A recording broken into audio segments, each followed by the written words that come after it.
เป็นรอยแล้วก็ไปบ่ได้นะยังบ่ได้เลยนะบ่ได้ยังบ่ได้ไปบ่เป็นเนาะ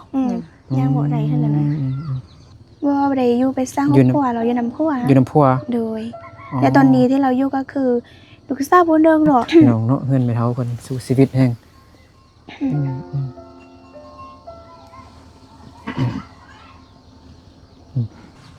เอาแก๊สบ่เอาแก๊สดีโอ้เอาแก๊สไปงานซื่อๆพี่น้องเนาะเบิ่งเถอะสู้ชีวิตแฮงเอามาไว้นี่เลยจังได๋กินน้ำแม่เฒ่าเด้อนี่แปลว่าตอนนี้เนี่ยตอนนี้ได้ป่ะนี่นะโอ้เราดีใจเนาะแม่ดีใจแล้วให้บ่มีผู้ใดเอาเงินมาให้แบบฟรีๆเห็นบ่แม่บ่มีผู้ให้เจ้าสักว่าดีใจเนาะแล้วก็ฮู้ใบเซ็นอยู่บ่ฮู้ดิแต่กระเป๋าเนี่ยก็กะครับบ่ให้เจ้าสักว่าโอ้ยสิให้นำแล้วนี่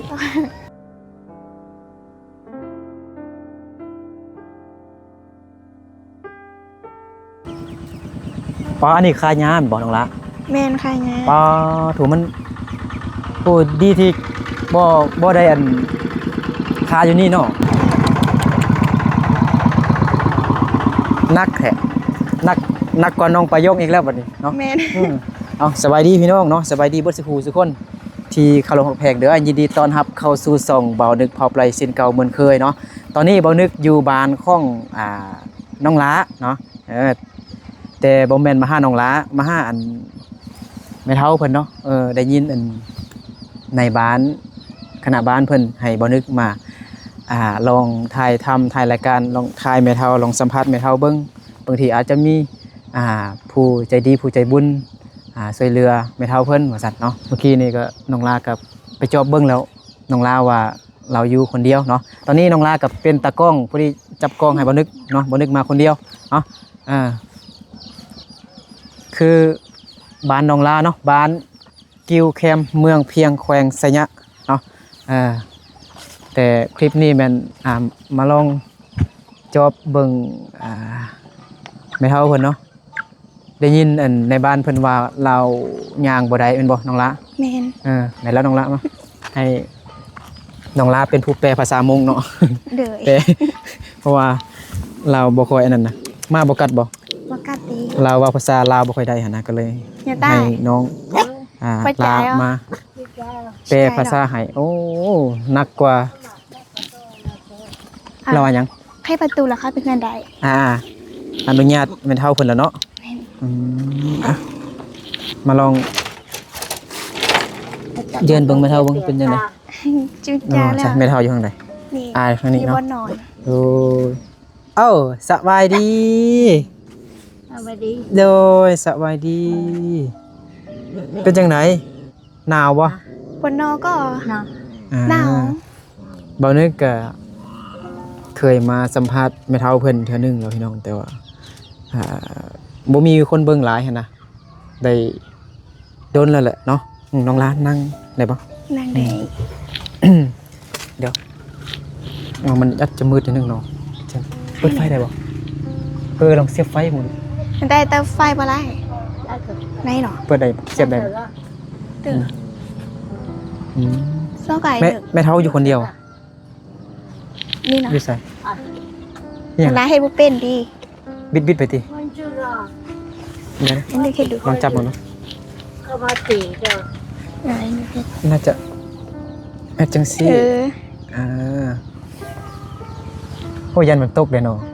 มีแต่บิดเอาเนาะอ้าวมาลมกับแม่เฒ่าเพิ่นเนาะบ่นึกก็เคยมาถ่ายแม่เฒ่าเพิ่นแล้วเนาะแต่ก็โดนแล้วเนาะแล้วก็คลิปนั้นมันก็บ่มีคนเบิ่งหลายหั่นน่ะ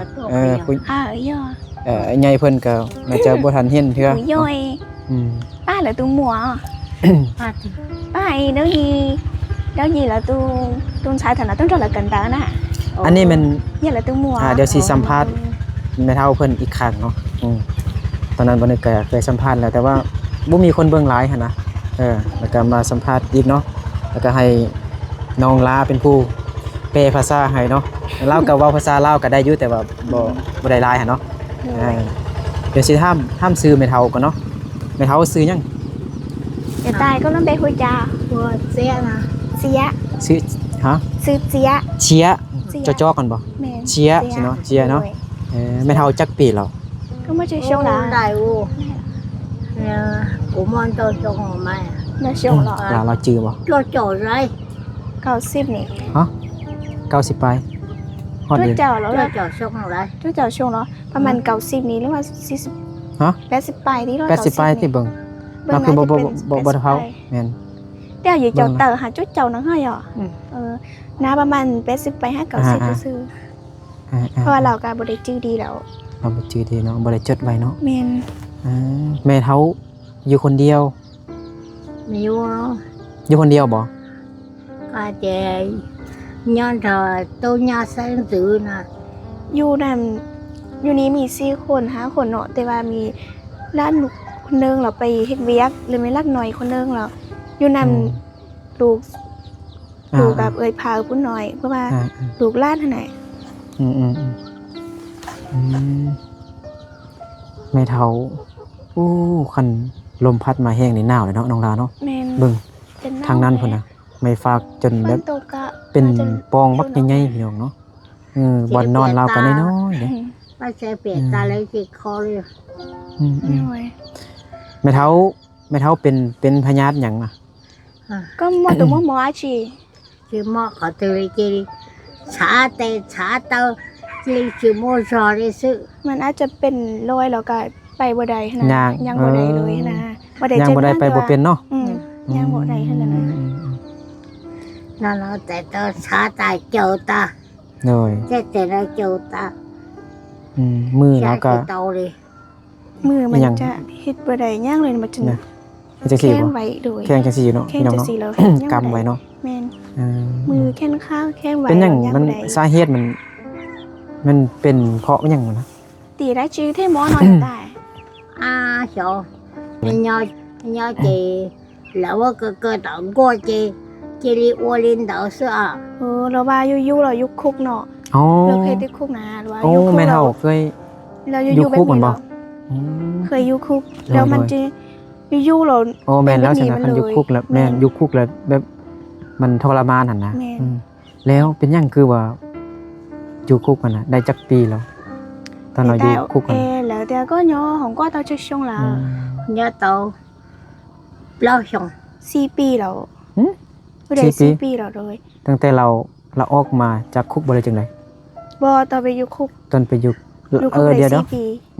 อยู่คุกได้4 ปี โดย อ๋อ แต่ แล้ว ก็ เราออกมาได้จักปีแล้ว ก็แต่ก็แล้วจะช่วงละ tao lên xe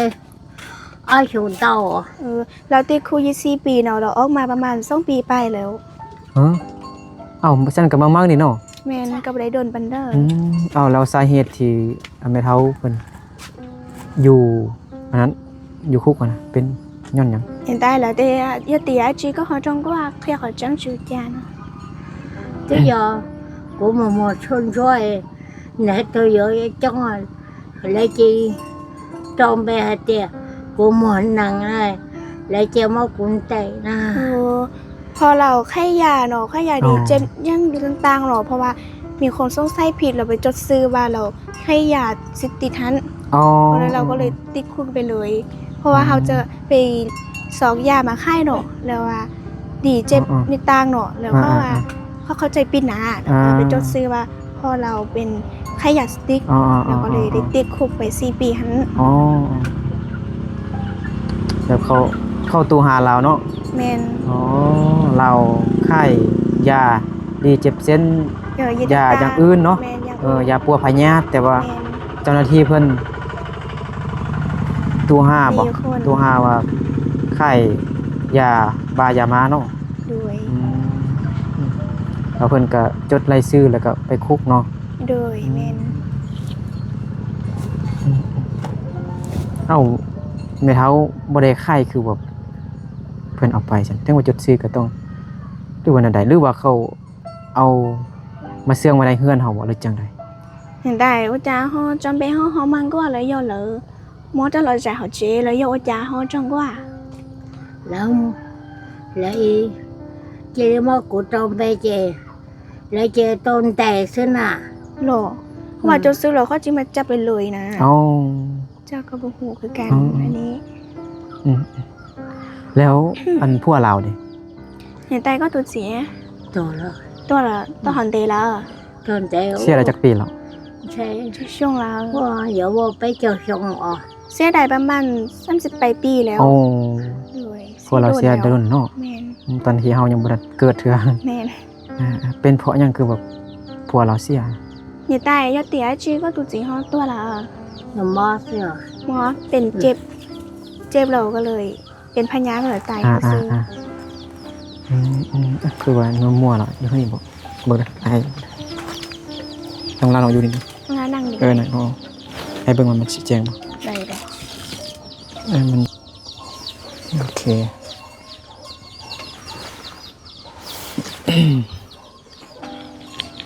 เราก็ทรมานแห้งเนาะ แม่น ยังบ่ได้ไปบ่เป็นพี่น้องเนาะให้เท่าคนเรากินข้าวกินน้ำแล้วบ่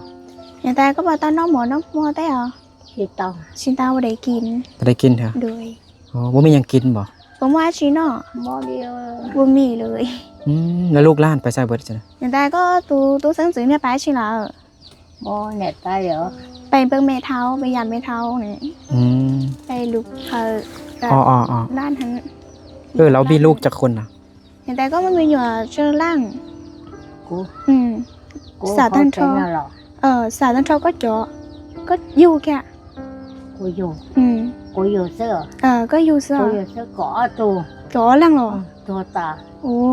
tu ta เรามีลูกจักคน เอาตูนถ่ายซุ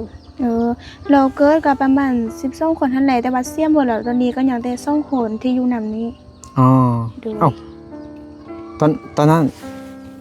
เรามีลูกทั้งหมด12 คน โดย เอาเสีย10 คนแล้วยัง2 คน แม่นเราแต่2 คนนั้น โดย รอดได้2 คนเนาะ โดย ผู้รอดนี่ผู้หญิงหรือผู้ชาย ผู้หญิง ผู้หญิง 2 คน ผู้หญิง2 คนเลย โด เอา ย ตูนถ่ายซุ เอา เจ๊ตัวเสียไปเหรอ เอาพวกมาแล้ว ไปตูนใช้ตัวชอตูชอตูรอ โดย โยตีตา ย่างดูเศร้า2 คน เต็ม เพิ่นก็เอาพวกมันแล้ว มี ร้านมีเล่นแล้วเนาะแม่นบ่ โดยแมน แล้วเข้าบ่ได้อยู่นำแม่บ่ ว่าบ่ได้อยู่ไปสร้างค อ ร ยู่ อบ นำ ครัวเราอยู่นำพัว อยู่นำพัว โดย และตอนนี้ที่เราอยู่ก็คือลูกสาวผู้เดิมเนาะเกิดมาประมาณใน3 คนนั้นแต่ลูกสาวให้จะเสียไปได้ประมาณจักปีแล้วฮึ อ๋อ มัน7-8 ปีนี่แหละ แล้วอยู่นำ อืม ลูกหล้านเขาลูกสาวหันเป็นลูกของลูกสาวหันตอนนี้เราอยู่ เลย ในตอนนี้ก็อยากได้ลูกสาว2 คน แล้วผู้ใดเขาลูกเราส่งข้าวให้เรากินบ่ซื้อข้าวให้เรากินบ่เอาข้าวมาแต่ใส่กินบ่ ก็ต้องใช้ในภาษาหมอเราก็นอเลย dạ thì ทรงแด อ๋ออันนี้บ่เขา อันนั้นเป็นหมอแม่ แม่นบ่เขาเจ้าเนาะ แม่นเขาเจ้า เมื่อคืนนี้หนาวบ่ น้ำหมอปอนน้อยตาย nọ หนาว หนาว แม่น แล้วบ่มีผ้าเสื้อบ่ เห็นตายก็บอกมัน บ่มีที่นอน เปล่าเนาะปัวเราก็ปืลีบ่มีเลยมันแต่จนนอนซะเหรอ มีแต่ผ้าห่ม โดยไม่ต้องห่มตรงนี้ แล้วก็ นอน มั ได้ นหัว เลย โอ้นอนแบบซาดนี่เลยวะ โดยแม่น เบิ่งพี่น้องเนาะนอนแบบซาดนี่เพื่อนบอนเตียงเราน้อยๆเนาะ แม่น ผ้าห่มเบิ่งเป็นปองบักใหญ่ๆพี่น้องถ้ามีลมพัดมาแห้งๆทางนี้นี่ป้อคือสิเย็นคัก หนาวเนาะ อ้าวเนาะแล้วบ่แม่นแต่ฟ้าเฮือนได้พี่น้องเนาะเบิ่งหลังคาอีหยังหญ้าอันนี้ก็จนเน่าแล้วฝนตกเปียกบ่ทันดูบ่อนเราเปียกบ่ chết tên gọt ta vô tàng gọt ta เปียกบ่ เปียกแบบว่าฝนตกอยู่ตรงนี้เปียกหมดมีน้ำหมดเลย คันลมพัดมาแล้วก็ทั้งมีฝนนี่ ฝนจะพะมาเนาะต้องเปียกเบิดเลยป๊าดพี่น้องเนาะเฮือนแม่เฒ่าเพิ่นสู้ชีวิตแฮง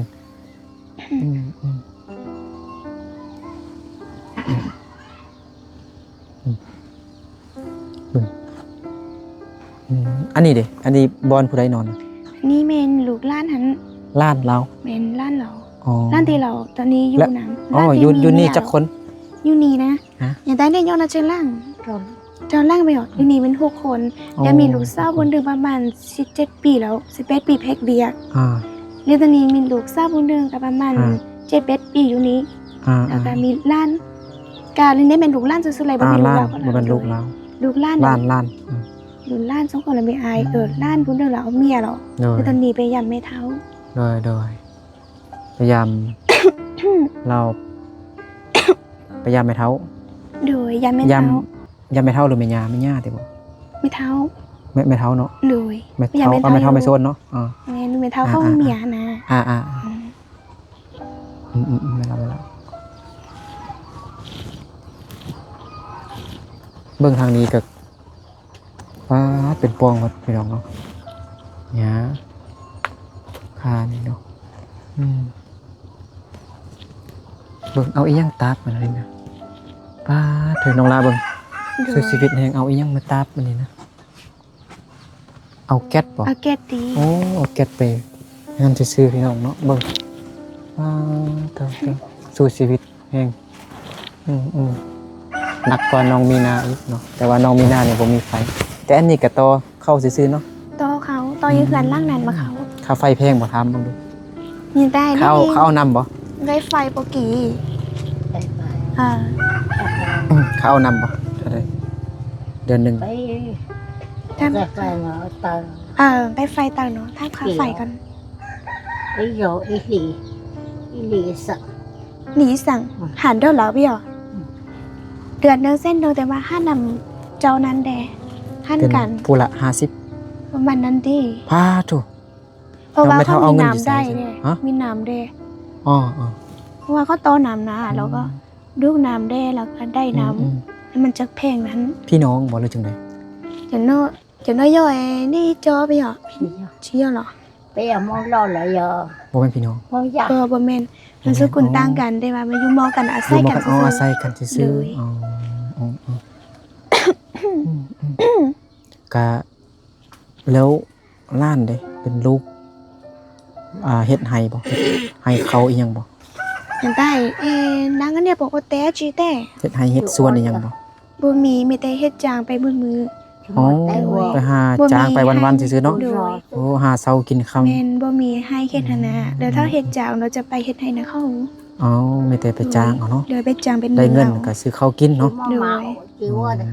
หาโอ้จีว่าเรียกเตะโอ้ย บ่มีดินเนาะ แม่นบ่มีดิน กระเบิงสภาพเงินไม่เท่าเพิ่นพี่น้องเนาะสู้ชีวิตแฮงเจ้าไอ้เบิ่งเงินไม่เท่านี่คือไว้มันเงี่ยงอยู่บ่น้อง โดย คือสิล้มแน่น้อง แม่น เศร้ามันก็บ่เงี่ยงแต่ว่าเป็นฟ้าบัดนี้เนาะทางอยู่ทางนอกนี่เบิ่งนี่มันจะเงี่ยงคือสิล้มหั่นนะโดย ก็ แม่น ได้ยิน เรีไปทางนี้ ในบ้านเพิ่นเว้าให้มาเยือนเบิ่งไม่เท่านี่แหละเนาะวันนั้นก็เคยมาหาไม่เท่าแล้วแม่นก็เอาเงินให้ไม่เท่าเพิ่น100,000ซื้อกินแต่ก็คลิปนั้นบ่มีคนเบิ่งหลายเด้เราก็เลี้ยงเป็ดเลี้ยงไก่หยังบ่ ยังได้บ่อยู่ไกลอยู่ออแต่อ่ะ อยู่มอเลย บ่มี บ่เลี้ยงเลยเนาะ โดย อยู่จีเตาแกจีมอเลย โดยเลี้ยงบ่ได้เพราะว่าย่างบ่ได้เราก็เลยบ่มีเด้ ห้องน้ำก็บ่มีแม่นบ่ เห็นได้แน่ย่อนอนได้บ่มาห้องน้ำสิ อยู่มอ บ่มี บ่มีเราเวลาเจ็บท้องนี่เข้าห้องน้ำ ท้องแล้ว ไป ก็ ซะ ไปตามป่าหั่นแหละ อ๋อเรา เห็น ไป ใจเข้าป่านั่นบ่ โยก็แหนะ โอ้ยโบจีเตาเจหลังกากวงกะลีเสื้อ โอ้เรานี่ย่างบ่ได้เนาะเรามีแต่ขี้ให้เด็กน้อยหั่นเอาไป ขี้เหี่ยวกับยิ้มนี้แหละแม่นอุ้มไปซื่อๆเพราะเราไปบ่ได้นะ ห่มไม่เท่าก็ล้นได้เนาะแม่นบ่ แม่น นี่พี่น้องเนาะอนุญาตนี่ทางหน้านี่ล้น นี่ได้ก็จับแล้วเฮาก็เล่ๆหรอ แล้วเราก็เจ็บอีหยังตอนนี้นะเราป่วยอีหยังเนี่ยเจ็บ แต่ อี ชิ หยั นาง ก็ผมว่าบ่ว่าชินาก็ตัวแข็งดี เจ็บ เกี่ยวมาไม่ยาไม่เสียให้ปอสิ นี่สิครับเพราะว่าให้ใจฟื้นขนาดเราเจ็บกว่านี้ซื่อ หายใจฟืดโดยอ่ะ ๆ อันนี้แต่งเสร็จแล้วเราก็ต้องรอ สบายดีเด้อผู้ใดนะเฮ็ดหยัง นี่แม่พี่น้องอยู่ฮันเอาเป็นลูกพาเข้าลูกเศร้าเรา อ๋อ แต่นี่มายามถามว่า ถาม ร้า แม่ น เมื่ มา อกี้ แล้ว นะ ร้านของเรามาแล้วบ่นะ ฮะ ถ้ามาร้านที่ไปยำในเท้าเนี่ยมาแล้วบ่นะ อ๋อเขา อ ก็ ย่างบ่มาเทื่อ มาเยี่ยมเบิ่งเนาะ โดย เอาผู้นั้นได้เมื่อกี้นี่ หึ ผู้นี้ดิ มีร้านเด้ร้านผู้หน่อยให้แหน่ บอกมานี่เด้อเอาขนม ร้าน นี่ เนาะเป็นหุ่นยาเนาะก็ต้นไทรนะ nhà mi còn Sư nhỉ? mua sẵn ช่างก็ละน้อยแล้วมาขนมก็ đây ก็ละน้อย ra này nó นั่นน่ะ ไปโรงเรียนบ่ ไป สบายดีก่อน สร้างได้อีก สบายดีอยู่ปอยังเหรอ ก็ยังฮ้องจิลาปอสอง ปอซ่องเรียนเก่งบ่ได้ที่หนึ่งบ่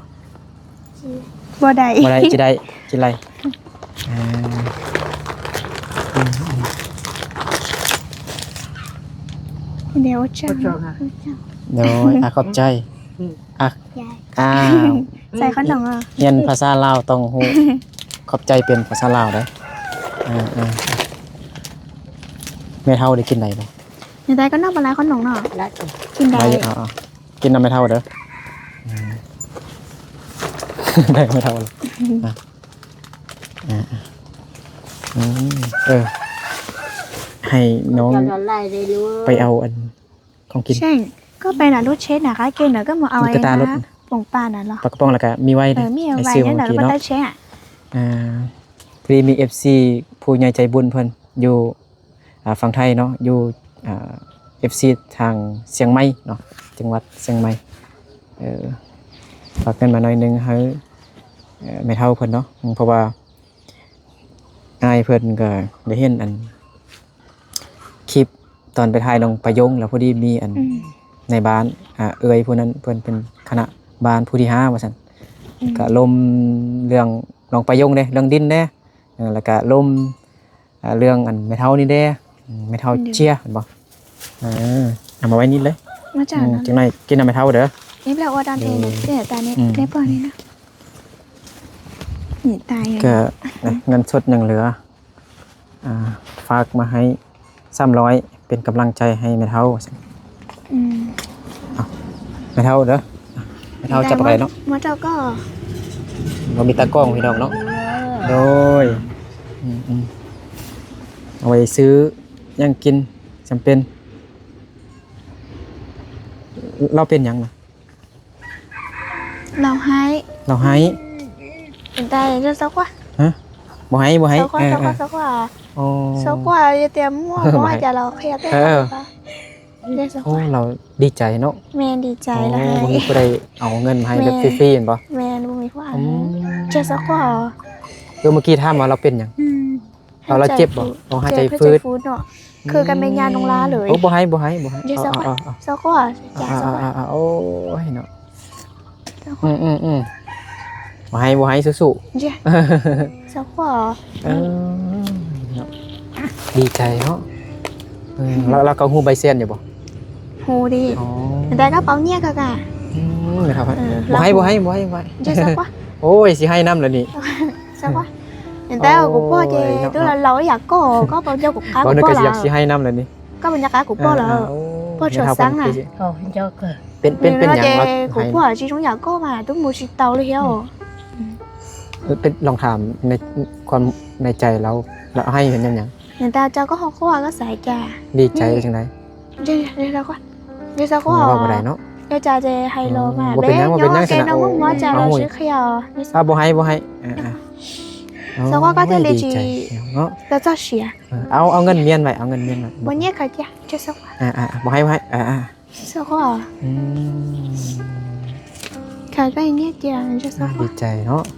เราหายใจฟืดเนาะ แม่ให้ใจฝืนให้ใจฝืนไม่มีตอนเวลาเป็นเจ็บเป็นไอหนูเฮงไอหนูเฮงทิ้งฝืนเราให้ใจออกบ่ได้เลย ตอนนี้เราลองทำเรามีเงินเท่าไหร่เราจะเห็นใบเส้นน่าจะดีใจเนาะ ก็บอกว่าเนี่ยเลยก็เป็นยี่สีได้หรอ chứ mua đi น่ะตอนนี้เราก็ có chị tao rồi chị rồi nè xí chị chỉ mua kho đi เรา เห็นย่างบ่ได้เราก็มีแต่นอนซื่อๆเราบ่ได้เฮ็ดหยังนะบ่มีเงินซื้อเล เรามี ย เงินใส่เนาะ โดยแล้วก็บ่มีผู้หาแล้วก็มีแต่อยู่นอนในนี้ถ้าลูกหลานซื้อหรือว่าไปเฮ็ดใดเราก็ได้กินซื่อ อ๋อน่าจะดนเป็นเดือน2เดือนจึงได้เงินจาก10-20,000ที่แถวเบิ่ง ๆ เนาะ แม่น เบิ่งแล้วตาสงสาร เราลองถามเบิ่งเราจื้ออายตอนอายมาตอนนั้นบ่ hiện tại có bọn gia cái nên nó là thời ít nữa tốt tay coi sao có bọn do là nhìn tế Vâng. thầu lú แต่ก่อนๆได้เดือนสอง เดือน ได้ 4-5 เดือนแล้วแหละ thầu e lú chân lú khoa gì nè 5-6 เดือนแล้วบ่ นี่สีตัวไทยนะกะ lục แม่นมาสองคน มาสองคนอ่ะ กั do บผู้หญิงกับผู้หญิง โยกะ กับซาวลี ปอกแกปอกที่ร้องเลย ไอ้ก็เอามาให้แสนนึงตอนนั้น ตาบ่เห็นดีเนาะแล้วก็ชื่อบ่ค่อยได้นะ อ่า แล้วก็พอชื่อได้อยู่ตอนนั้น อืม nhìn nó chỉ tới vô nhiêu cú thành tử hả เล่นตลอด thành đá แล้วดินปัจจุบันเนี่ยเป็นดินของแม่เฒ่าบ่หรือว่าดินเซาเข้า người ta họ nó nhỏ tài chính nó vô nó thì là เนาะเนี่ยตู้เนี่ยเนี่ยดิด้านเราเลยเสียว chỉ vô này li bây giờ cái xài nhỏ bây giờ cái nhỏ sao giờ anh đi bộ men không khao xài vô sừ men điền không khao là bộ mì điền vô là có khó xài vô sừ โอ้ดินไฮก็บ่มีดินเฮือนก็บ่มีเนาะคล้ายๆน้องประยงเลยแล้ว ถ้าเพิ่นสิเฮ็ดเฮือนสิเฮ็ดอีหยังอยู่นี่แล้วเราสิอยู่ไสเนาะ người ta do là ở họ đó là giờ là nét thọ ok nét li là do xài nhỏ หลัก xưa เลยเสียว cái xưa cho tên là ông nó sẽ dùng chỉ mất chuyện nhỏ hết rồi ไม่ชั่วโมงเจ๋ง ระวัง แล้วจะยกก่อยามมันยาวพอสดตรง แม่ ไหน เฒ่าดีใจแฮงพี่น้องให้ là do ông lấy họ bây giờ บ่เคยมีคนเอาเงินให้ฟรีอะนะ ดินดีไม่คงเข้าเขาก็มาทวงไล่แล้วบอกให้ออกไปอยู่ดิน บนอื่น บนอื่นที่ไอ้สองให้นครหลวงไปจงนะไปยืนขึ้นอยู่ผู้ฮันแล้วเขาจะมาเอาดินนี้เฮ็ดเฮือนคือก้าวแน่ อ๋อสมพรแหละในบ้านเว้าอยู่มื้อนั้นเนาะ แมนเขาก็มาทวงไล่แล้วว่าดินนี้ เขา เขา ก็ ก็ แบบ จะ ไล่หนี่ตลอดเนาะ แมนแมนว่าเขาจะเฮ็ดเฮือนแด อ๋อ แต่ถ้าจะเฮ็ดได้ไปเอาดินอยู่ฮัน อ๋อ ผู้ฮันดินอยู่นี่เลือดก็อยู่ผู้ฮันนั่นแหละบ่ค่อยงามหรอก โอ้ ดินนั่นน่ะพาไปอยู่ก็ต้อง อยู่ไกลอีกเนาะไกลน้ำ แม อีก น เนาะแต่เอาลูกจกไปจกให้แน่จะได้อยู่ได้เพราะเงินผู้มันก็ห้านำยากแน่ แม่นบ่มีบอลอยู่เขาไล่หนี่ก็จำเป็นในนั่นแหละเนาะ เป็น เนาะดีใจแฮงเนาะบ่มีไผเอาเงินมาให้ฟรีๆเนาะ แม่น แม่นบ่แล้วเราลองถามเบิ่งล้านลูกอิหยังเอาเงินให้เท่าใดนะแต่ละเทื่อนะ hiện tại giờ đang đi phải ô cho té đi bỏ muốn nhẹ con đi bỏ tao muốn nhẹ đó có đồ liền mới cho muốn bỏ trả คือมอลิ chỉ mua đi lò chỉ khơi mua đi lò คือมอลิ cả bộ đầy hái lời nè บ่ให้เลย men บ่เคยหาเลย บ่เคยหายเลย มีแต่ซื้อ แม่น ขนมอิหยังเล็กๆน้อยๆเอาให้สิติ men กินข้าว แล้วก็อยู่ของเราแล้วน้อยเจมาสุดเลยน้อยซื้อค่ะ อืม รอยย่อแต่ละวันน้อยจี เออ เพราะเดินนอกเสื้อเยอะ còn muaอยู่จะชิมmuaเหรอ มอลิ โอ้ ไอ้กี้ปวดที่คือมอ เขาก็มีแต่ไปเฮ็ดอย่างบ้านเราซื้อของกินทุกเฮือนแล้วก็พากันกินซื้อๆจะบอกให้เอาเล็กน้อยให้กับบ่ได้ให้เลยนะ อ๋อได้เลย เลย แล้วลองถามเบิ่งเงินที่อายเอาให้นี่เงินที่ F ผู้ใหญ่เพิ่นนี่เอาให้นี่แสนหนึงเราสิซื้อหยัง hiện tại là nôแต่เขาเนี่ยมาตายlà mỗi trâu con nó có dấu qua đó chi hả họ ít sen mà ta เยอะชนนอกเสื้อ ซื้อยากิน ที่อยากกิน โดยเอาป้าไปซื้อยากินซื้อ ต้นนี้อยู่เนาะแล้วทาล้านนี่ไปโรงเรียนเราก็อยู่ผู้เดียวเนาะ แมน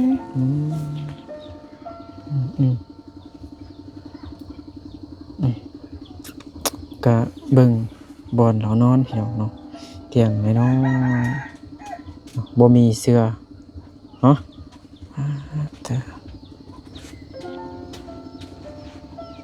ตั้งแต่ไอ้ถ่ายคลิปมาหาก็เห็นแม่เฒ่านี่ให้เวลาเอาของให้ มันจะอาจจะเป็นเท่าดีใจเนาะเราดีใจนานมาก็เสียใจแน่นะ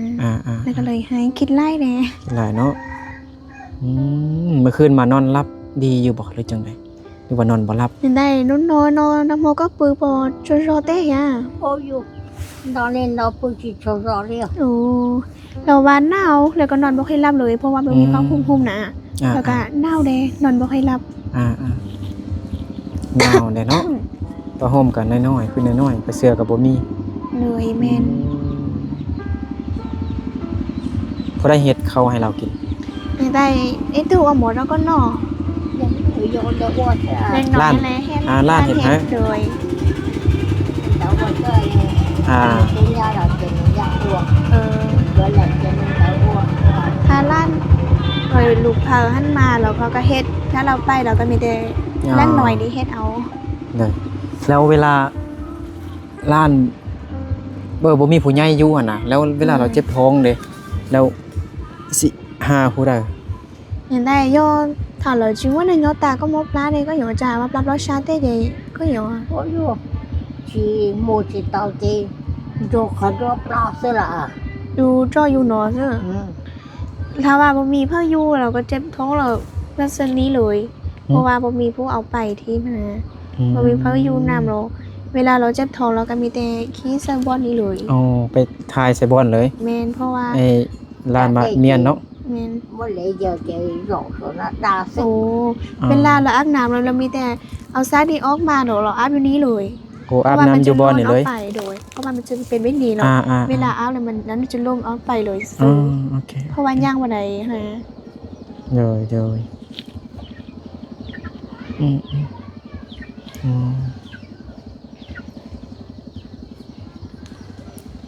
สู้เด้อไม่เท่าเด้อสู้เด้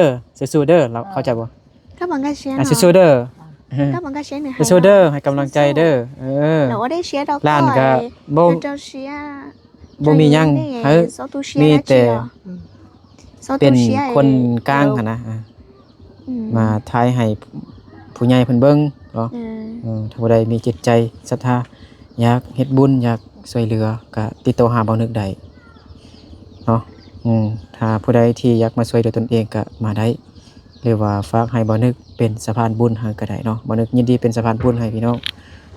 เนาะมันก็สิมืดสิค่ำเด้อพี่น้องเนาะเบานึกกับน้องลาก็สิกลับก่อนบอกเราเฮากลับก่อนมันน่าจึงมายามอีก chúng tôi chạy có phải trẻ cho là rau do còn chả cá tốt đâu Ê,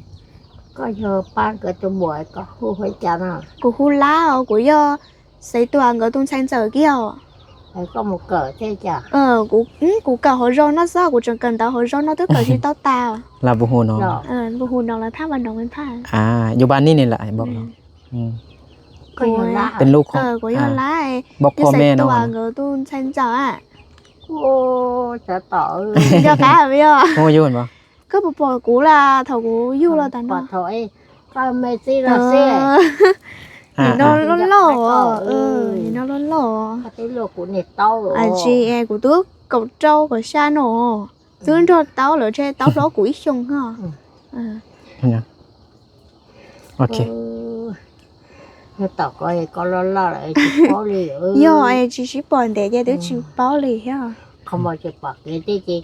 để cho mình ở vô tất cả là lo chỉ bao lì rồi do á mua chỉ tao có tư này do dù mua nó dù có bột bò thế à chị thì đào người ta có phải trẻ do thì rau nó mà giặt cái tốt ra là đó cặp con โอเคกลับกันเด้อบ๊ายบายบายเด้อบ๊ายบายเด้อเด้อเด้อดีใจหลาย mà không bị thao đời เด้อโอ้ไม่เท่าดีใจเอาเงินมาให้ว่าซั่นเนาะเป็นเงิน FC เนาะโดยฮะ เราว่าหยัง là bố có là tham เราว่าหยัง là tham mà tụi mình kỳ ai hái là kinh bò này แม่นเอาให้แล้วเอาให้ trên đây ขอ nói mỗi trâu có nọ อันนี้ก็ ít ra เป็ hai น cỏ lá ở đó nên nổi ของเขาเจ้าเนาะอาศัยอยู่ซื่อสมพอแหละพี่น้องที่ chú chào mỗi trâu quay cỏ ít là ใน sang บ้าน ở đó เพิ่น nên nổi ให้บ่นึกมาเยี่ยมยามเบิ่งนะเนาะน้องลาเบิ่งเงินเราเนาะแห่งว่าบ่แม่นดินเข้าเนาะบ่แม่นดินไม่เท่านะ đi không khá เบิ่ง say dù มันมื้อนั้นคือว่ามัน ดีก็ เงียง ดี อยู่ ดิ เนี่ยมันคือสิล้มพี่น้องเนาะ men เนี่ยโธ่น้องลาหนาวแห้งเนาะ nào จะคิดนี่เขาก็แห้งวะขายหญ้าเนาะน้องลาเนาะ men khai nhá ดินก็เป็นดินของเขาเจ้าเนาะดินเป็นของตัวเองบ่มีเนาะดินไห้กับบ่มีดินส่วนบ่มีเนาะดินปลูกเฮือนเฮ็ดเฮือนนี่ก็บ่มีอาศัยเข้าอยู่เนาะ เจ้าของดินนี่ก็ไล่ตลอดไล่หนี้ตลอดให้ไปอยู่บ้านอื่นหั่นนะแต่เขานี่ก็บ่มีเงินบ่มีหยังบ่มีเงินซื้อดินบ่อนมาอยู่หั่นนะในบ้านเพิ่นก็ให้อันหยังให้ถ้ามีเงินนี่ก็สิให้ซื้ออยู่บ่อนที่อันน้องประยงหั่นแหละสิซื้อให้น้องประยงหั่นนะมันอยู่บ่อนใดนะน้องละ หือ ดินมือนะดิน อยู่ภูมันแม่ อยู่ ตาม เทิงพุ่นนะ แม่นเทิงแล้ว พอนี้มันก็บ่มีดินเหลือดินที่เขาว่า อันนั้นก็มันนี่มีมันบานเพื่อนเขาเนาะ โดยแม่น โอ้จะมีอันนั้น จะมีทางเอกก่อนเนาะแมันบอกทางไปพุ่นเนาะ โด โอ้ ย บ้านของน้องลานี่ก็ข้างกว้างข้างยาวเอียดเลียดแฮงพี่น้องเนาะอยู่น้ำล้าน2 คนเนาะ